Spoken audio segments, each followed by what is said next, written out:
좋아요와 댓글, 구독, 알림 설정까지 놓치지 마세요. 뉴스 속 경제 이슈는 더 쉽고 깊게, 최신 고용 동향은 더 빠르게 전해드리는 고용브리핑 365 시간입니다. 최덕재 기자와 함께합니다. 어서 오세요. 안녕하세요. 네, 오늘 어떤 이슈가 있을까요? 네, 오늘은 정신건강 이슈입니다. 혹시 나만 이렇게 불안하고 나만 이렇게 우울한가? 이런 생각하며 잠 안 오고 부정적인 생각하시는 분들 혹시 계신가요? 네.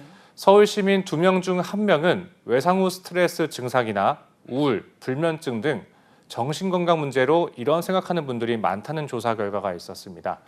그럼에도 상담을 받기는 쉽지 않은 상황이었는데요. 이번 이슈픽에서 짚어보겠습니다. 네, 저도 요즘 그렇게 잠을 자는 게 힘들더라고요.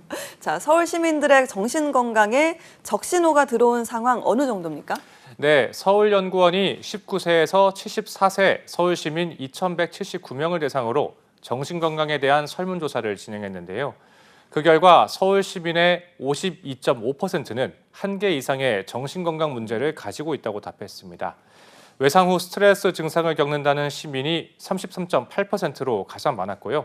그 다음으로는 우울과 불면증 순이었습니다. 네, 그러니까 일반 시민들 사이에서도 정신건강 문제가 굉장히 좀 만연해 있는 거네요. 네, 그렇습니다. 정신건강 문제가 일반인들의 문제가 된 지 한참 됐는데요. 네.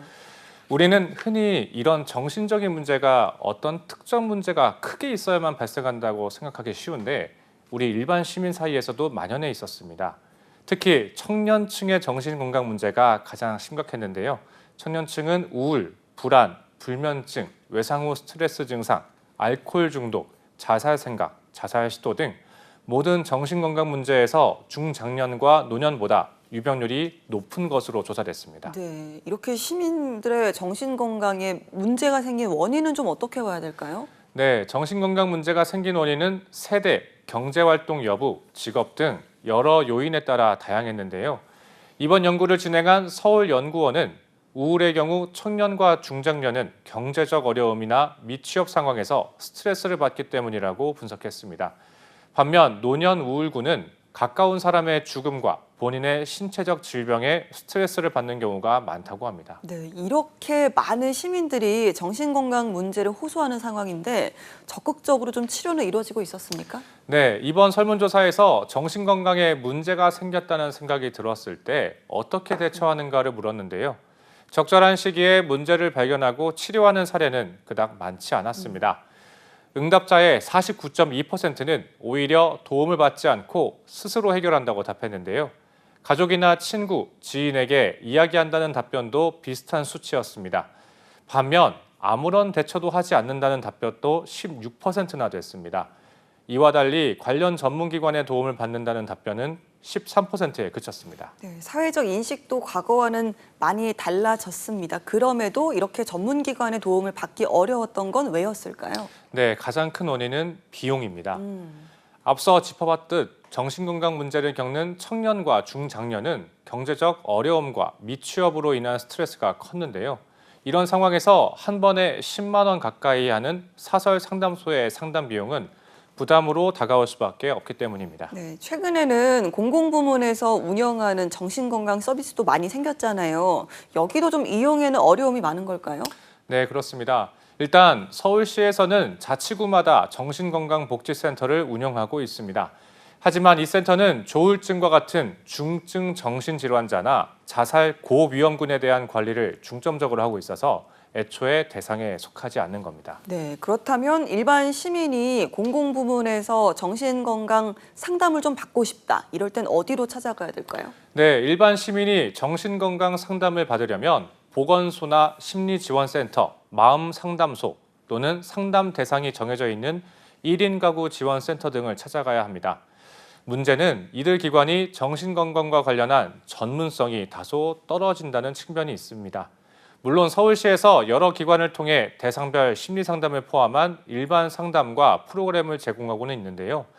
원래 정신건강 서비스를 제공하기 위한 목적으로 설립된 기관이 아니다 보니 정신건강 전문 인력이 없는 등 아직 전문성이 미흡한 경우가 있습니다. 네, 이번 연구는 서울 시민만을 대상으로 한 거긴 하지만요. 또 다른 지역도 그렇고 정신적인 문제를 호소하는 현대인들이 점차 많아지고 있습니다.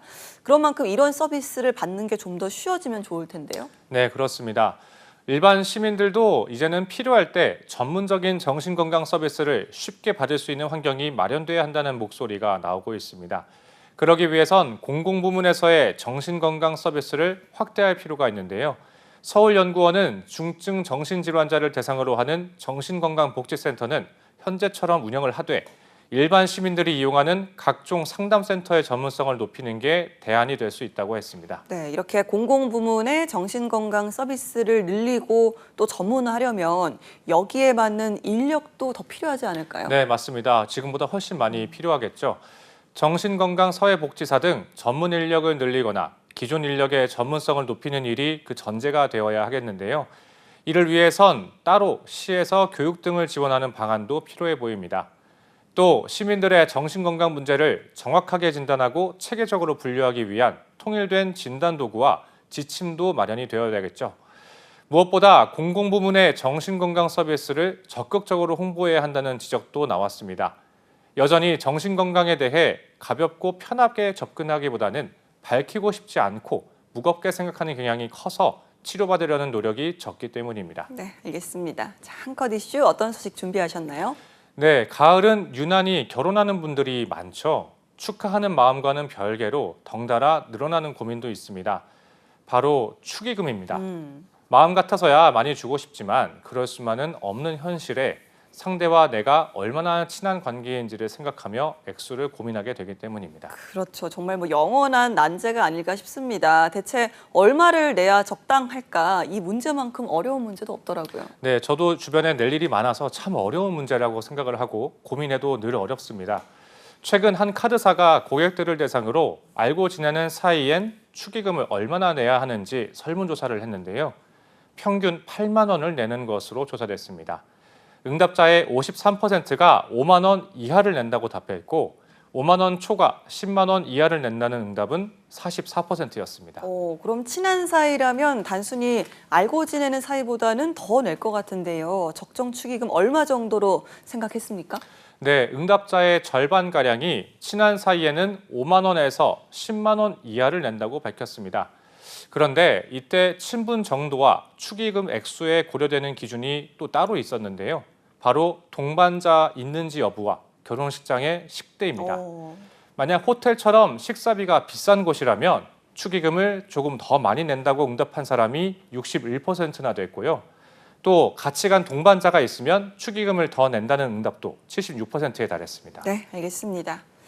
자, 우울증이나 불안장애는 이제 더는 특별한 이들만의 겪는 문제가 아닙니다. 그런 만큼 현대인의 이런 마음 고민을 함께 나누고 또 적극적으로 치료해 줄 수 있는 공공 분야의 전문기관이 더 늘어난다면 큰 도움이 되지 않을까요?